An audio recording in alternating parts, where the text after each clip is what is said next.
9 rounds. We got 3 minutes of going hard. We got a minute of rest. It's gonna take 36 minutes. These guys are already about a third, flirting with about a halfway in. But this is one of the ways that we actually get a lot of our conditioning done for Jiu-Jitsu. And not just through, obviously, their level of Jiu-Jitsu through pacing and being smart and experience within competing. But this is one of the ways you guys can get that cardiovascular system strong and obviously doing well in Jiu-Jitsu. So it also works really good for wrestling. But they've got 9 rounds. This is after training already. So today was a big skill acquisition day for us. A lot of drilling. This is kind of the stage that we're in right now, right after competing in one of our local tournaments. Before that, we had the Nashville Open. So I make a big list of things that went well, things that we need to do better as a team, as a whole. But with Ethan and Addison, with our 2 of our pro team athletes, these guys train every day, twice a day, with the exception of Sunday. They also do a lot of conditioning as well.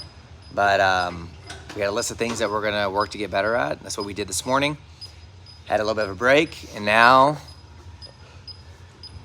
they're getting comfortable with discomfort and pushing through it, doing an incredible job.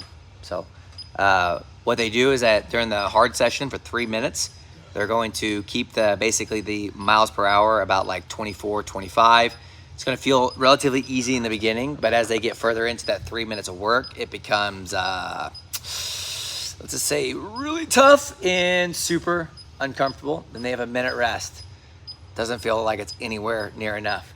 But the biggest thing is they're trying to get their legs better conditioned, their lungs better conditioned. But above that, with any conditioning session, it's getting their mind better conditioned as well. So, you guys feeling good? That's a no, but that's okay. They're good to feel that way. But we got some of these as well. Get a little bit of sugar in them. In between, during. Let's go work. In between, during, to get some of the glycogen refilled in their muscle, make them feel a little mentally better. But yeah. So, anyways, let me know what kind of conditioning you guys like to do for Jiu-Jitsu. Jiu-Jitsu in itself isn't enough. It's quite a bit. But the biggest thing you'll learn from doing your conditioning with Jiu-Jitsu is pacing and understanding when to explode and when not to explode. The biggest thing we use these for, like I mentioned, is to help with your cardiovascular and all that fun stuff. But really the main thing, to help you be able to deal with suffering, especially after these guys already trained last night.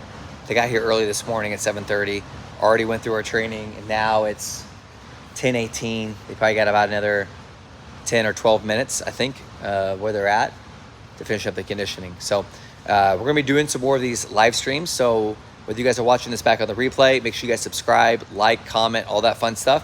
But if you guys can actually pay attention to these, you guys can hop in, ask us questions live, because both these guys are professional athletes. Both are blue belts. Ethan actually is a Pan champion, was ranked #1 in his weight class as a white belt, and now he's transitioned into blue belt.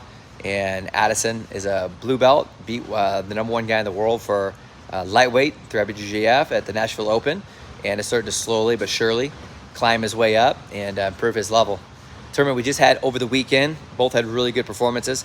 Addison submitting everybody, winning both his weight class and absolute division, and then Ethan having a real tough bracket within both of his, winning his weight class, obviously in the gi, and then placing and everything else. So, but this is one of the many ways that we'll actually go through and get our conditioning done.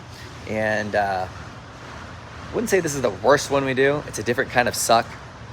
Personally, what I don't like at all is when we do 10 rounds, 15 minutes of like go for broke sprints, then you got a minute 15 rest. I think those are the ones that suck the most. These are really tough because you're doing it forever. But make sure you guys subscribe, follow, and all that fun stuff, because with these live streams, you guys can pop in here, ask questions.